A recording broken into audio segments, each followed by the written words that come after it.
Good morning. Thank you for attending today.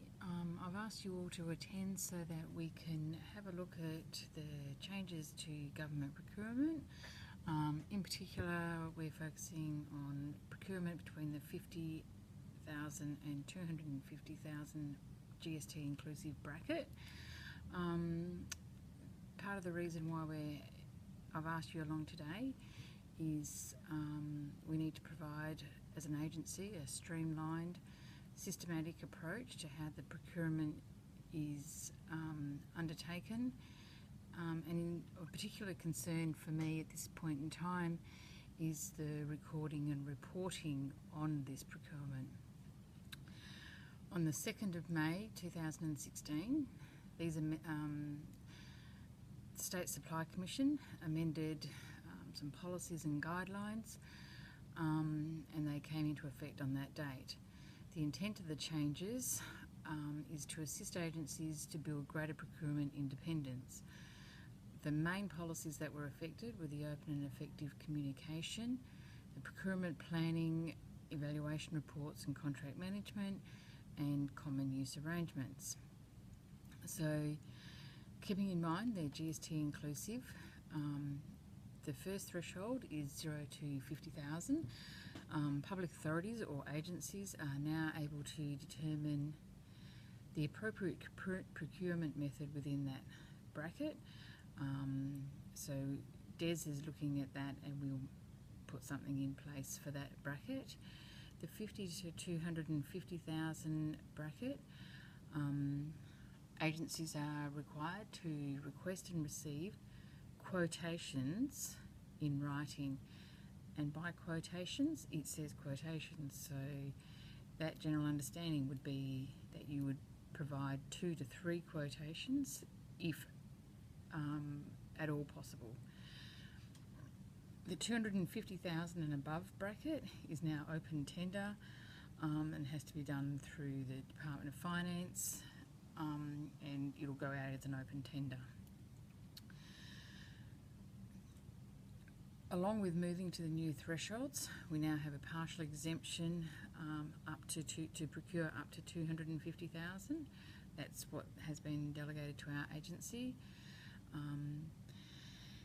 There's a procurement management arrangement in place now, which outlines the management arrangements between finance and agencies, and outlines the agency's obligations when undertaking procurement activity in accordance with our partial exemption, which is, as I've said, 250,000, and also making sure that we comply with the State Supply Commission's supply policies and guidelines. The Department of Finance Procurement Practice Guide is an excellent source of additional information if you want to clarify anything. We might look at common use arrangements, just touch briefly on those first. A common use arrangement is a whole of government standing offer awarded to a single supplier or a group of suppliers to provide goods and services commonly purchased by government and agencies. Most CUAs are mandatory in the Perth metropolitan area, and by mandatory that means that if an item is available on the CUA, then the agency must buy it from one of the contracted suppliers on the CUA, unless an exemption has been granted by government procurement. And if you do need an exemption for that, you need to do it before the procurement takes place. Buyers should be aware of the need to refer to the relevant buyer's guide, as most procurement above 50,000 stipulates additional reporting and recording requirements, including publishing the details on the Tenders WA website in accordance with the State Supply Commission policy, and record the purchase on the agency's contract register as required by the State Supply Commission policy and the TI 820. There is some room to just use the Tenders WA website for recording of contracts over 50,000, but it is preferred that the agency has one on site as well.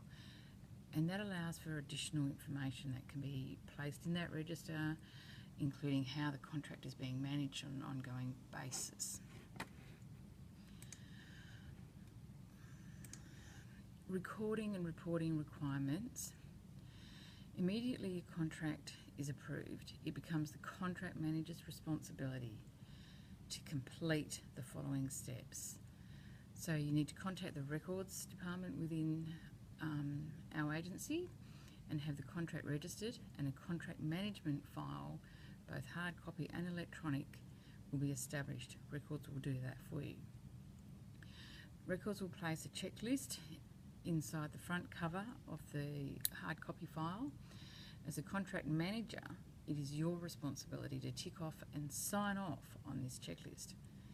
You need to complete the RM8 electronic registration form, which Records will have set up for you.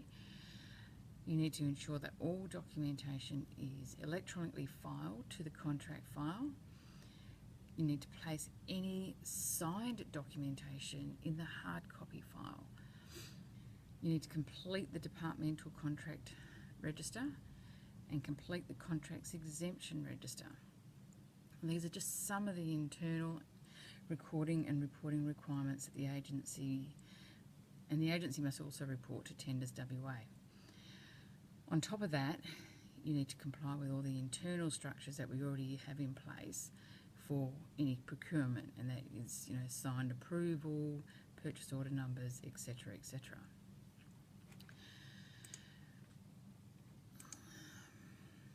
There are some opportunities to have exemptions from minimum requirements. The State Supply Commission's open and effective policy allows public authorities or agencies to exempt themselves from some minimum competitive requirements. Under the State Supply Commission open and effective competition policy, an agency is not required to comply with the minimum competitive requirements for a procurement where the accountable authority, for example here, the Director General, considers that circumstances exist which support the minimum requirements not applying, or an emergency situation arises and justification for that decision is documented. I'm not going to go into any further detail here about exemptions. What I do strongly recommend is that if you do think an exemption is going to apply, you need to look at the Procurement Practice Guide for additional information before you proceed with the procurement. One of the important parts of contracts, particularly when you're procuring between 50 and 250, is the importance of contract management and any contract variations. It's very important that if you are taking on a contract, that you need to ensure that you have a proper process in place to manage that contract on an ongoing basis, to make sure that everything is being met that should be getting met. The document is actually quite a dynamic document that should be started during the procurement planning stage. So as you're planning your procurement, you need to be going, okay, how can we now manage this procurement when we're taking it on? It'll be further developed and finalised during the contract formation stage, and then it needs to be utilised and modified as required or if required throughout the management of the contract. Contract management plans should be developed for procurement contracts in the 50 to 250 bracket if they are considered to be of medium or high risk. It would be my recommendation that you do at least some kind of contract management plan, even if you don't think there is any risk. Contract variations. It's important that the state is open and transparent about its expenditure on government contracts.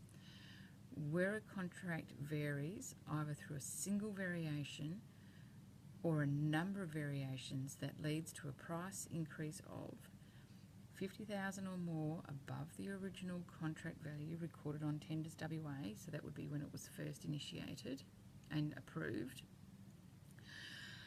then the variation must be recorded on Tenders WA. 250 or above, then partially exempt agencies must submit a contract variation memo to the Tenders WA and the Department of Finance. Once again, further clarification needs to be sought from the Procurement Practice Guide. I can't stipulate enough how important that practice guide is, and while is a guide. It's a guide to ensure that agencies and procurement staff are actually managing the procurement in a way that ensures that probity and accountability are always at the forefront of what you're undertaking. And the best way to do that is to make sure that you're open and accountable, that you record what you're doing in an open and effective way. Record, report, make sure it is available. Earlier this year, Treasurer's Instruction 820, Register of Contracts. This was gazetted on the 1st of July with a requirement that agencies comply within 90 days. Contracts will, of course, vary in size, complexity, value, duration, risks, but the benefit from a strong approach to contract management, if all of this is taking place, ensures that you can do it. The instructions require agencies to maintain a register of contracts, with contracts to be entered into the register within 30 days of award of contract. We can't be getting to the who buys what return in September each year and then go, okay, so that directorate did all these contracts, that directorate did these contracts, but we can't find any evidence of them in our recording mechanisms, i.e. RM8. So this is where it is really important that we need to make sure that we're doing the right thing. Okay. Part of the Treasurer's Instruction 820 includes procurement under a CUA. Unless the relevant buyer's guide states otherwise, procurement over $50,000 from the CUA also need to be recorded on Tenders WA. The register must enable the information to be easily accessed and retrieved. The TI 820 outlined minimum requirements for that register. That register is now set up and available in RM8 as an electronic Excel spreadsheet. I might stop there. I've gone to 12 minutes 30. Thank you very much for your time, and hopefully this will work.